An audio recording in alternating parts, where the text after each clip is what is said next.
Welcome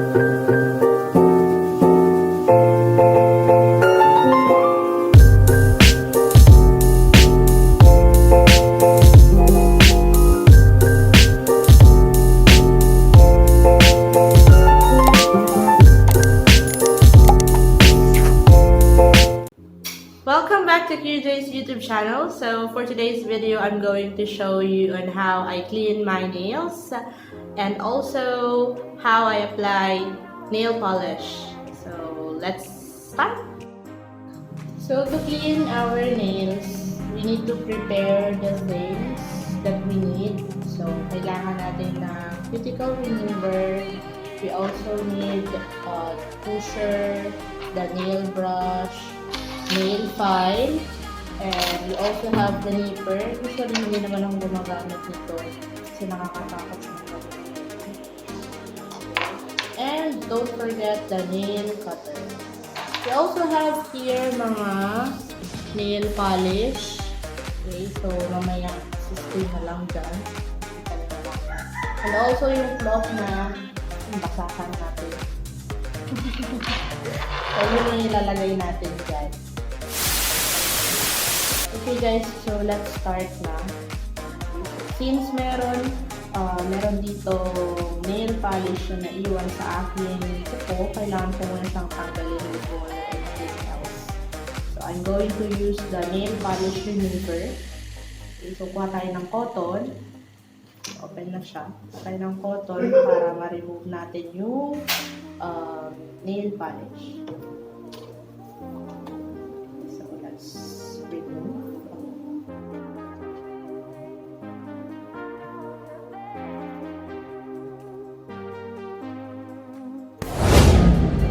Okay guys, so tapos na po natin matanggal yung dating nail polish nito ating kuko. So we're going to clean it. Okay guys, so after natin tanggalin yung dating nail polish, we're going to use the cuticle remover para naman malinisan yung ating kuko. So eto, naglagay tayo dyan ng konti cuticle remover. So eto, we're going to put or use the pusher para ilagay yung ating cuticle remover. So lagyan lang natin lahat para lumambot po yung cuticle ng ating mga nails. So nalagyan na po lahat ng ating nails ng cuticle remover. So let's settle it for at least 1 to 3 minutes para lumambot yung ating kuko at matanggal yung mga kuko.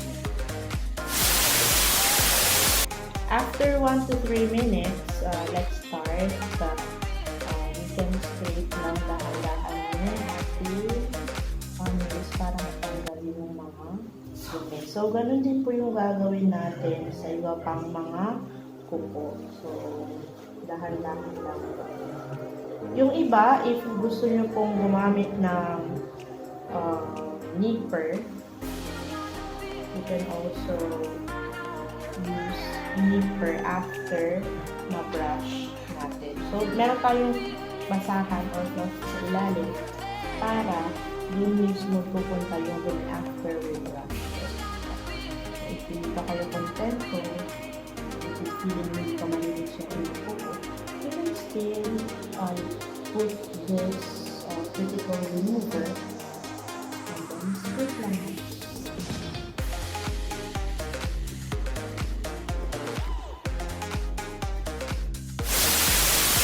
So, maski po yung sa ilalim ng ating kuko, kailangan nililinisan din natin siya. Malay yung mga nakasiksik pala din natin ng kanila. Ew! 3 hours later.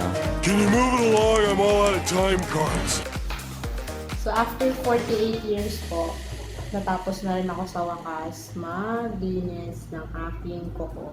Usually, hindi na po ako gumagamit ng nail tint. Yung iba po, meron tayo ulit yung ginagamit. So, hindi po ako dun gumagamit. Para mag-pink yung ating kuko, yun po yung usually ginagamit nila. So, ako, direkta na po ako sa paglagay ng after lusan, naglalagay po ako ng nail polish. Nga pala, bumili rin ako ng nail sticker sa Angela. So, 4 pesos po yung isang ganito. So, wala lang, try ko na kung maganda naman. So, ano kayang magandang kulay na nail polish ko? So, try ko kaya itong pink and red.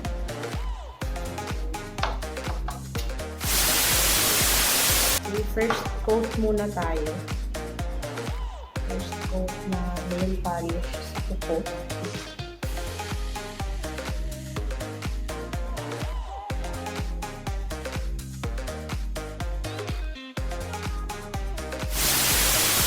Ito po yung first coat na ating paglagay ng nail polish. So, makikita nyo po, medyo notice pa yun. Okay. So, pag natuyo na siya ng ilang minuto, lagay naman natin yung second coat.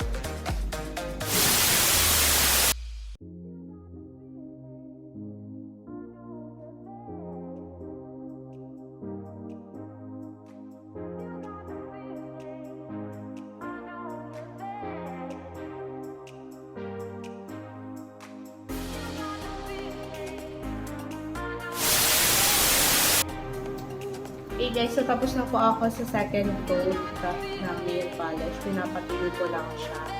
And I'm going to put nail sticker. Ito po yung mga may flowers. So, malalaman natin kung maganda ba siya sa upo or not. So, let's wait.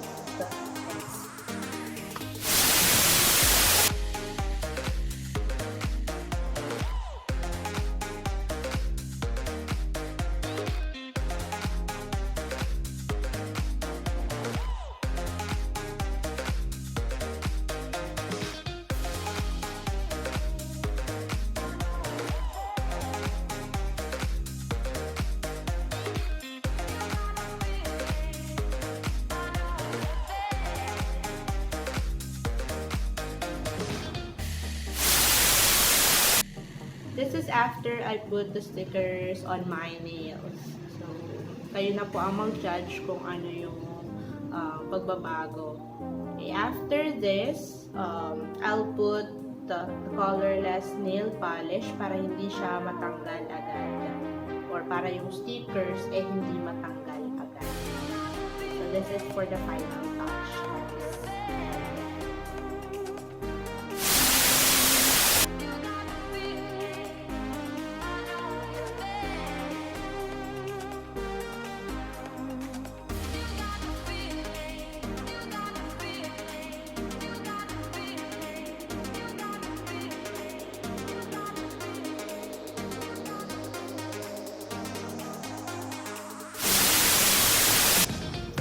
So, ayan guys, tapos na po ako sa paglilinis at paglalagay ng nail polish sa aking kuko. So, pasensya na po kung hindi ganon kaganda yung pagkaka-present or what kasi I don't have proper training for this and I hope I can get one in the future para mas lalong ma-enhance yung ating skills kung meron man. So, thank you so much. Sana po nagustuhan nyo yung video na to. You can of course click like, share, and don't forget to subscribe to my YouTube channel. Thank you for watching. So, let's all stay safe and happy.